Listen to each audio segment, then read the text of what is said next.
We dive into another mailbag next year on Locked On Ravens. You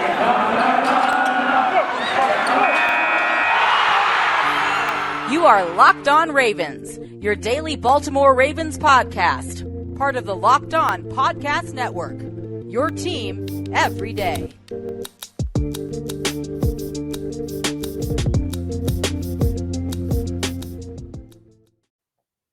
And we returned here with another episode of Locked On Ravens. I'm your host, Kevin Ostreicher of Ravens Wire. This episode is sponsored by Stance Apparel. Stance believes that the perfect fit matters more than fitting in. Enjoy the color and comfort of a life less ordinary with Stance. And we return here. It is a midweek edition of Locked On Ravens. The Ravens coming off of a very unfortunate, kind of heartbreaking in the end, 24-22 loss to the Cleveland Browns. And again, just a case of too little, too late for this team. And there's a lot to dive into with it. Today, since it is Wednesday, we are going to dive into more mailbag questions. I greatly appreciate everybody who is asking mailbag questions. As you know, it's been a fun journey doing these mailbags. And so I like getting the pulse of everybody and answering questions that anybody has. And if you would like to submit a mailbag question, you can put it below in a tweet I put out every Monday asking for those mailbag questions from the Locked On Ravens account.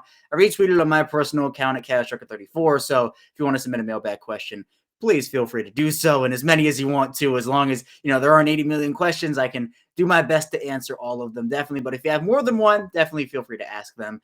Here in this segment, or this episode here today, we're going to be talking about those mailbag questions in the second and third segment. So we'll talk about 3 mailbag questions in the second segment, 3 mailbag questions in the final segment. In the first segment, I want to talk a bit about Lamar Jackson's injury a little bit, talk about just what we know so far, if he should or shouldn't play, in my opinion, in Week 15 against Green Bay, and just kind of things along those lines, and even just how people have kind of been waiting for this moment. Haters, naysayers to say, oh, he's been injured now. So let's talk about that here in this first segment today. So to recap, Lamar Jackson injury talk in the first segment, mailbag questions in segments 2 and 3. So let's dive into it here, though. But before we do that, if you are following along with us on YouTube in video form, be sure to like the video, subscribe to the channel. It does really help out. Our first goal here on Locked On Ravens is 1,000 subscribers. We're about 80 away from 500 right now. So great growth. I greatly appreciate everybody who has been subscribing, watching on there, liking the videos. But of course, there's another way to follow us, and that is in audio form, whether that's Apple Podcasts, Google Podcasts, Spotify. Following along with us on there, be sure to follow us, turn notifications on so you know when our content comes out. But I'll tell you right here, Monday through Friday, 6 a.m. Eastern time. Also be sure to follow me on Twitter at CashTrucker34 and the Locked On Ravens account at Locked On Ravens. So with all that being said, let's dive into a bit of this Lamar Jackson injury talk and just kind of break it down a little bit, because there's been a lot of game breakdown on this show, a lot of analysis of it, but the actual injury itself and just what it is, what it means for this team, we haven't really touched on it a lot. So I want to dedicate a segment here to it today. And so let's start off with the basics. Lamar Jackson leaves the game against Cleveland in Week 14 in the first half with what was ended up being diagnosed as an ankle sprain. John Harbaugh clarified on Monday that it is not a high ankle sprain and that he expects his quarterback to be under center in Week 15. Now, that is not, him saying, yes, Lamar Jackson is playing, or no, Lamar Jackson isn't playing. But, all things considered with this injury, it's one of the better case scenarios, because you see him get carted off the field. He's riding shotgun, and you're thinking, could this be, if it's a high ankle sprain, those are, I'm no doctor, but anywhere from around 4 to 8 weeks in some circumstances. That's the rest of the regular season leading into the playoffs, depending on how long it takes. And we know this Ravens team is cautious. So to see that it's not a ankle sprain, very, very relieved, at least I am, because now that he can kind of work through it a little bit, see how it feels, that's fine, right? You don't want him injured. You want him 100% healthy, but injuries happen at the NFL level.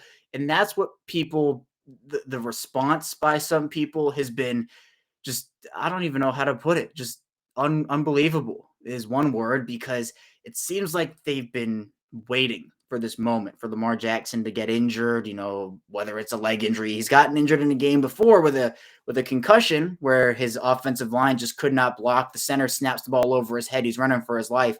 And that's what it's been for him all season this year, where when we've seen him have time in the pocket, he's had whatever, 2, 3, 4, 5 seconds. He's looked cool, calm, collected, but I think there's also been a bit of regression on both the offensive line and Lamar Jackson's part. You see the offensive line struggling immensely. You have Kevin Zeitler, Bradley Bozeman, who have been good this year, but Alejandro Villanueva is struggling. Tyree Phillips is not a tackle, and he's been forced to play there, and it just hasn't been good. Ben Powers has been wildly inconsistent this year, and it's been more bad than good recently. So for a player like Jackson, who showed early in the season, leading up to the middle part that he could do it, he could throw the football, and that we've known that for so many years now, but people still are the naysayers saying, oh, he can't throw. So year 4, he ends up really leading this team with his arm. Again, he's done in the past, but he's starting to get recognized for it for some reason now. At the same time, he struggled over the past 4, if you want to count 5 with the first quarter, a little bit of that Cleveland game you can. But Lamar Jackson, a lot of people have been pushing the narrative of, oh, well, his play isn't sustainable. And look, he got injured. Oh, we all knew it was going to happen. It's just so bad, to have these people waiting in the grass, right? These snakes in the grass who are saying, all right, is this the week he's going to get injured? Am I going to finally put this tweet out I've had in my drafts for 3 years? It's just, it's dumb. At the end of the day, it's just so annoying because, you look at things like that and it can be just to get people riled up. And look, people do that, right? People put out takes for clicks, for engagement, for views, whatever, for likes. But I think that we all know, people who have been watching Lamar Jackson, who cover Lamar Jackson, who understand who he is as a player. All right, let's first look at the play. He's running out of the pocket. He's trying to escape. And Jeremiah Owusu-Koramoah tackles him low, late. And look, probably should have been a penalty, right? But lands on those ankles, can't get up, and the rest is history. It gets carted off and whatnot. But just the narratives that continue to get pushed about Lamar Jackson. And that's not even talking about what actually happened to another mobile dual threat quarterback in Josh Allen, who actually was in a boot after the game as well by running the football. And so it's just like the double standards. It's so frustrating at times because, and I'm sure it's frustrating for a lot of people because you look at a player who's done so much, who has improved so much and has gone through some struggles. Not every player in the NFL, breaking news here, not every player in the NFL can play well every week. Lamar Jackson has gone through his fair share of struggles. It is, it's real to say that he struggled over this past month. He has had to improve. He has regressed in some areas. He looks gun-shy. He looks hesitant, and he said hesitant. So those are words you never want to hear from a quarterback's mouth. And I think it has to do with the offensive line a little bit, but you can't just excuse all blame on Jackson. But now with this injury, all the blame is coming back to Jackson and his play style. Not to mention the Ravens don't have half their offense this year, right? Jackson does take some of the blame. That is absolutely real, right? You're allowed to put blame on Lamar Jackson. But at the same time, it's not all his fault. He doesn't have his top 2 running backs. He doesn't have his all-pro offensive tackle. He doesn't have another tackle who's been playing great this season. The left guard position has been a turnstile and very inconsistent there. And all of a sudden, now the offense can't play against the blitz, and it's just been this and that and the other. But Jackson's injury is one that, look, I'm very happy and very lucky that he avoided something serious. It is unfortunate he did get injured in the situation he got injured in, but now we're starting to see the people come out, the doubters, the naysayers come out. And it just goes to show, right, it's just don't even listen to them because they're waiting for specific circumstances. They go back, oh, look at Michael Vick and Cam Newton and all these other mobile quarterbacks who couldn't play and their play style wasn't sustainable. Lamar Jackson is 24 years old. He's going to turn 25 in January. I mean, he's still so young. He still has so much football ahead of him, and he has shown growth and improvement. So that's where I'm looking at Lamar Jackson's game and saying, oh, you know what? Yes, he has struggled over this past month. There are things he has to get back to, things he has to improve on, decision-making, not holding the ball for too long, living to see another down, et cetera, et cetera. But he is not 30 years old right now. He is not 28 years old right now. He is just soon going to be entering his year 25. And I think that for him, and just being 25 years old and being in his 4th season in the NFL, there's still so much ahead of him. In terms of if he should play in week 15, I wouldn't be shocked if he did, but I personally wouldn't play him. I think it's 50-50. There's obviously the practice reports aren't out yet. They're going to come out today, the first one here on Wednesday. But I don't personally think he should play in this game. I would make sure he is actually 100%. This is a game against Green Bay. This is going to be a tough one, regardless of if Jackson or Tyler Huntley is behind center. I'm not saying the Ravens should throw in the towel and give up. That's one, just not what they do. And 2, they have a shot to win this game with both those quarterbacks.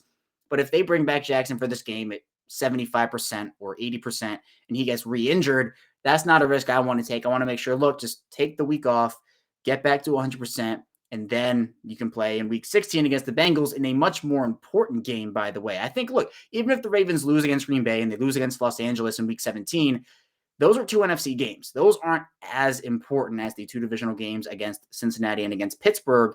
If they can win those two games against Cincinnati and Pittsburgh, they are in good shape, in my opinion, to make the playoffs. Even if it's not the AFC North champion, if they're not the AFC North champion, I still think they can make the playoffs as a wild card team if they win those two games. Now, a win against Green Bay and a win against Los Angeles will go a long way, but they're not necessarily, all right, we have to win this or our season's over. The Ravens put themselves in a situation early in the season to be able to drop a couple games here and there.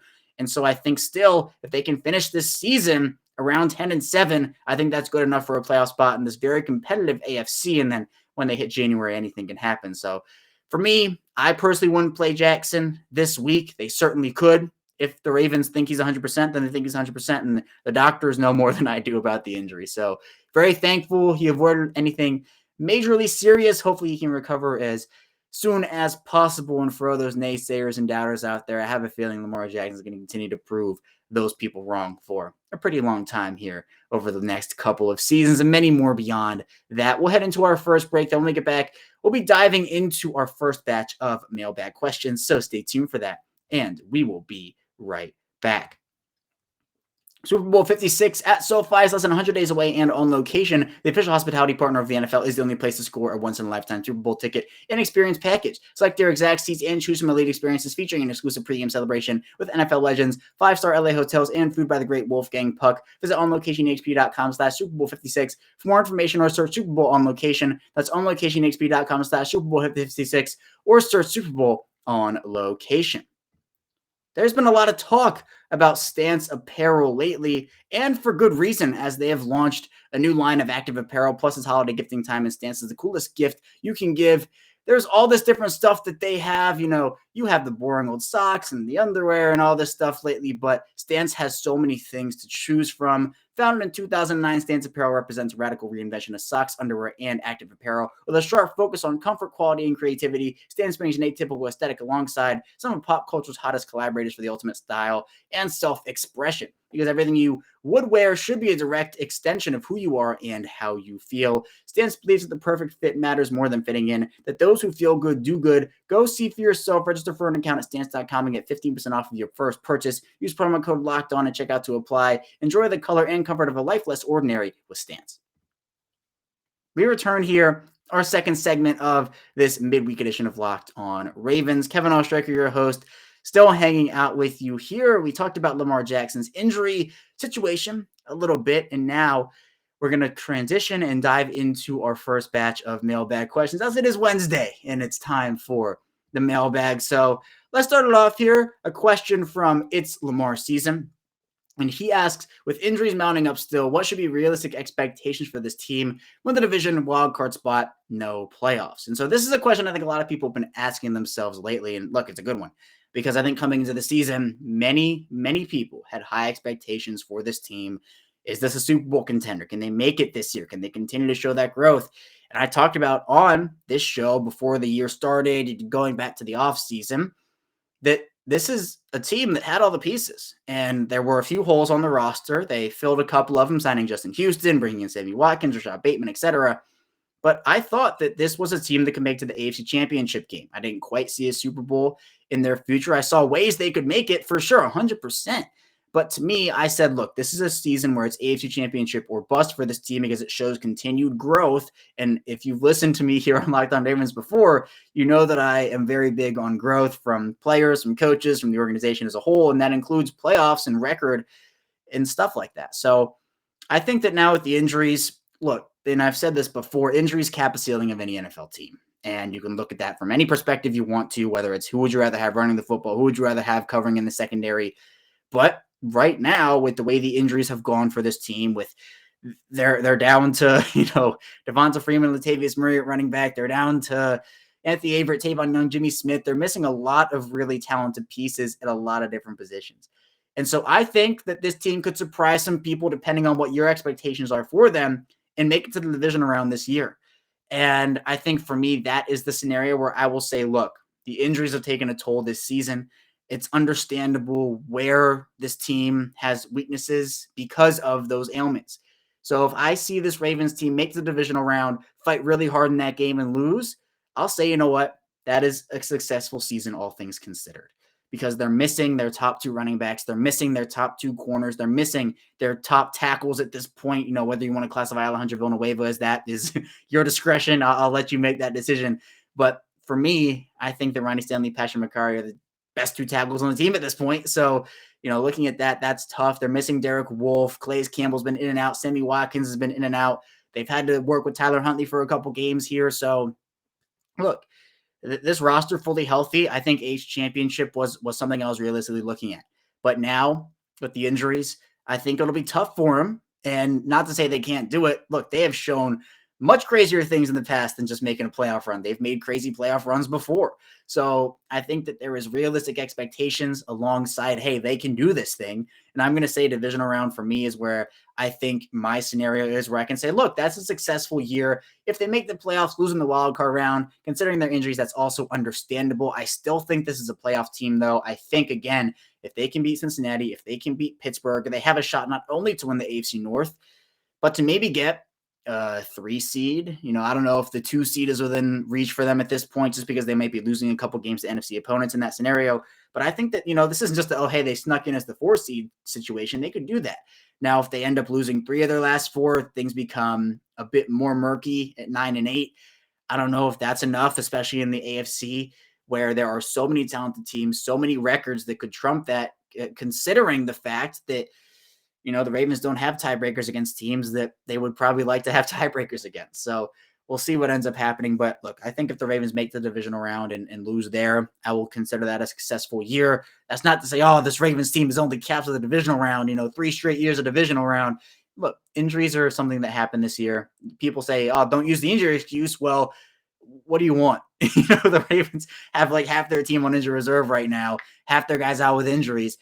Something has to give. I understand injuries happen. All teams are going through it this year, but the Ravens are the most injured team in the NFL right now. You can't tell me otherwise. So I think that for me, this is a playoff team for sure. How far they can go, I think they can do it. I think they can go far, but at the same time, injuries have capped their ceiling, and I think that's something to keep in mind as we're being realistic here as well.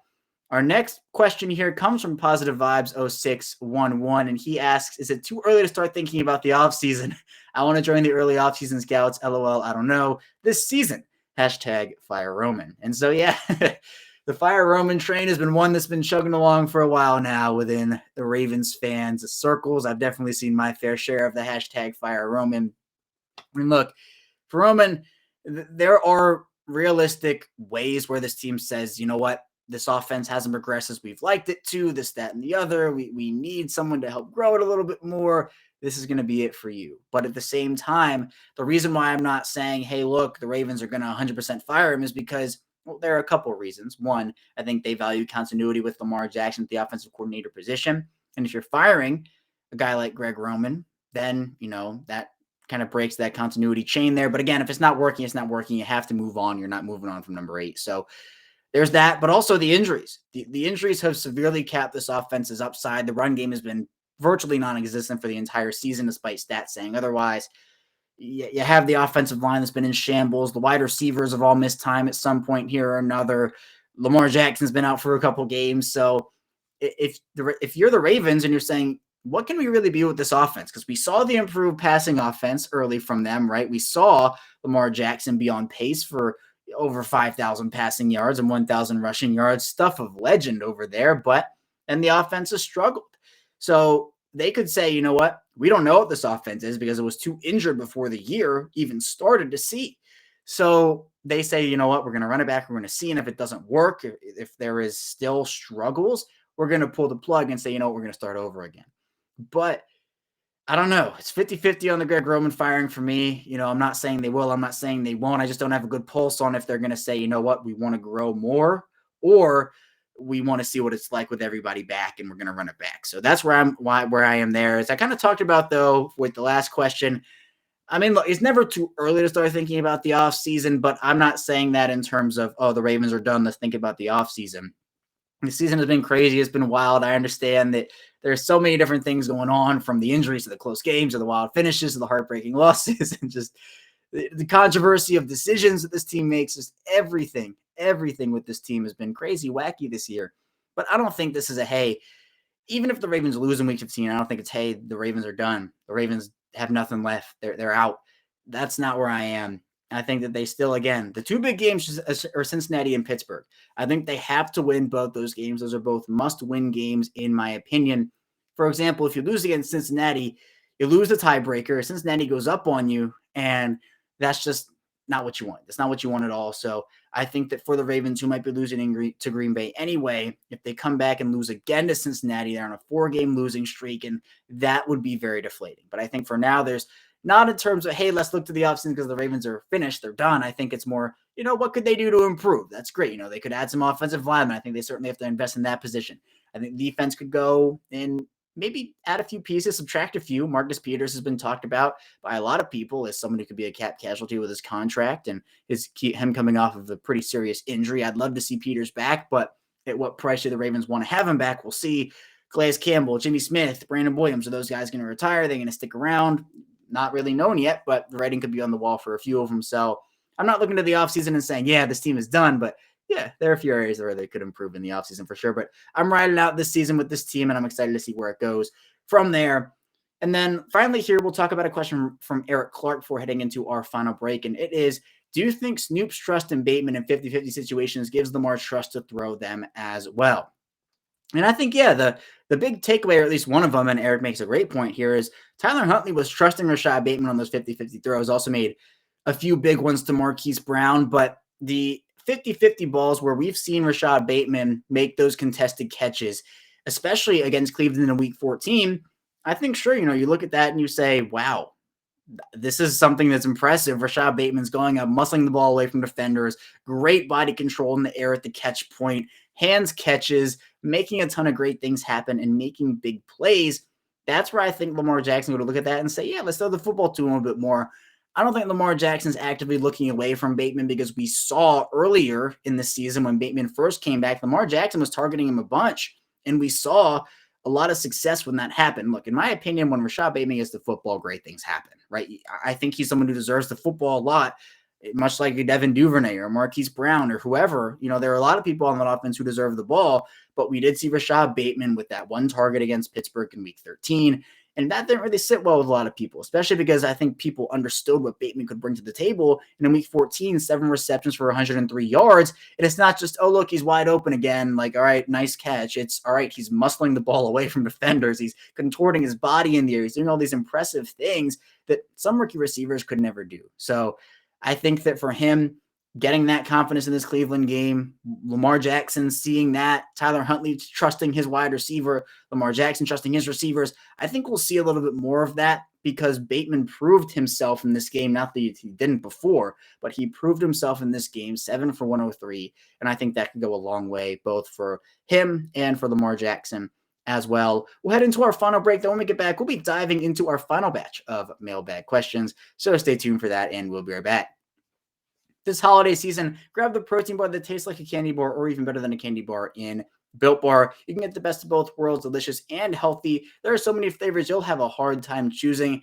Built Bar gives you the extra fuel to bust down those mold doors and battle the holiday shoppers. People are so passionate about their favorite flavors, so tell Santa to throw a few of those Built Bars in those stockings. You can dip your Built Bar into a piping hot cup of cocoa, let it melt a little, and give your beverage a bit of that Built Bar flavor. If you like some of the marshmallowy treats around the holidays, you should get your hands on some Built Bar Puffs. They're light, fluffy, and marshmallowy through and through. So go to Built.com, use promo code LOCK15, and get 15% off of your order.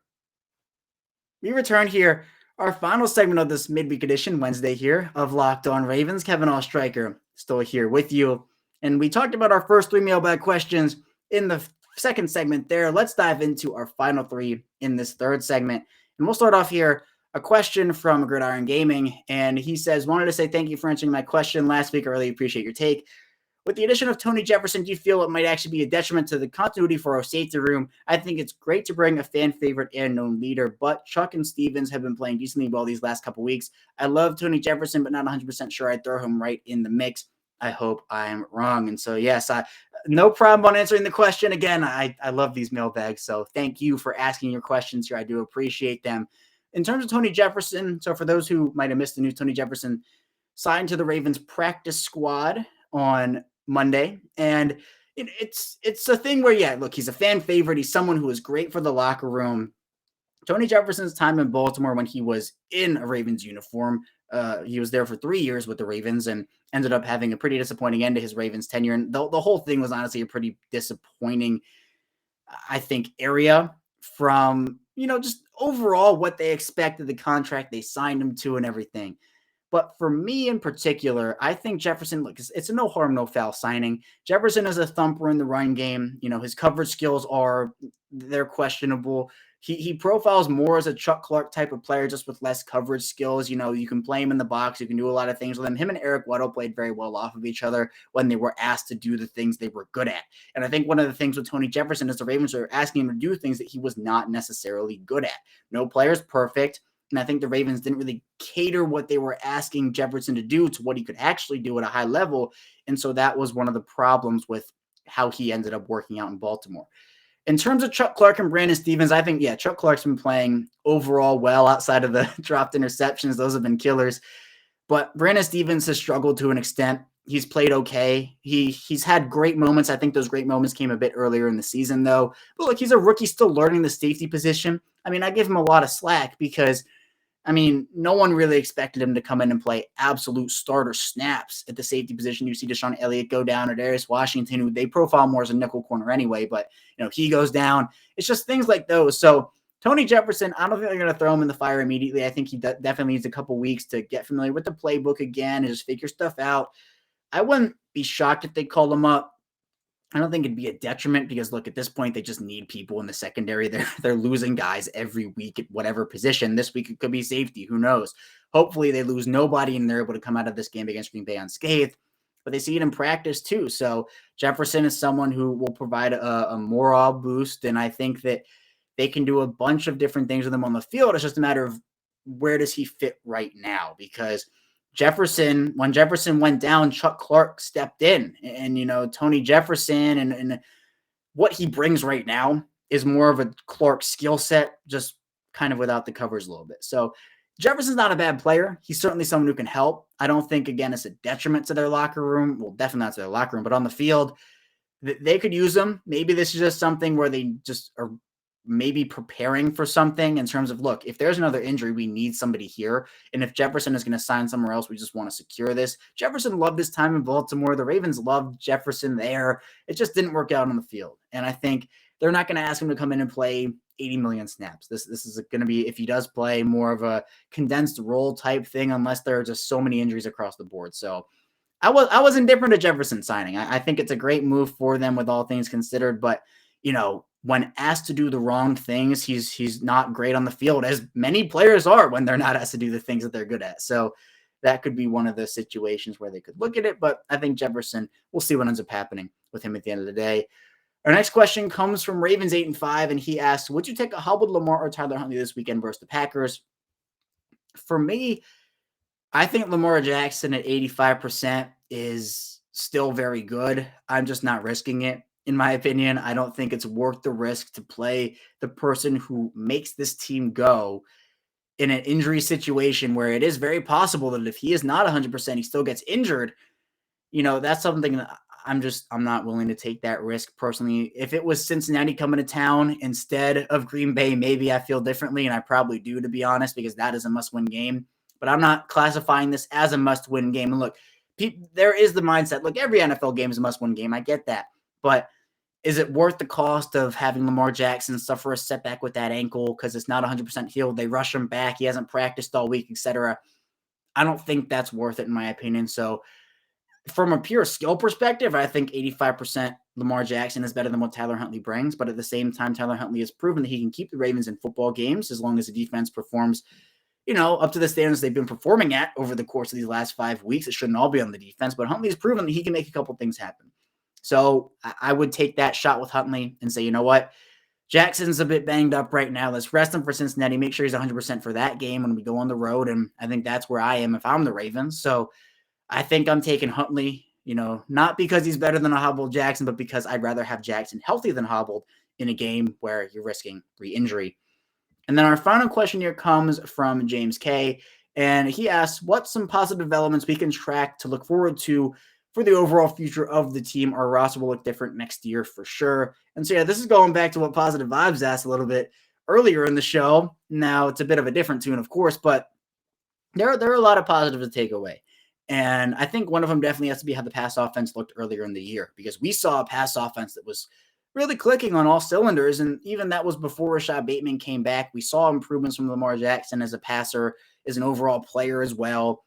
These are just things that are happening. I think that the negatives that we're looking at, the struggles they're going through, are things that are happening because they are so vastly injured right now that they're exposing a lot of things that normally wouldn't be exposed because you have guys to cover up for it, and that's difficult. So Kevin Zeitler's been a very big mainstay at right guard. He has been very impressive this season. I think moving forward, he's someone who you can look forward to at least the next season and say, you know what, we have that position very, very well oriented at this point. Adafe always looked great. Rashad Bateman has looked great. The rookie class for them, there were a couple disappointing picks, Ben Mason being, I think, the headliner there, but their first round picks look to be absolute studs, absolute hits, and to have them have a full off season to get better after having a year of an NFL experience. We've seen what that's done for players like Lamar Jackson, Marquise Brown, etc. I think other on defense, the Ravens defensive tackle position, the defensive line position in general, you have just Madubuike playing very well. Broderick Washington coming into his own. Those are two guys I'm looking forward to.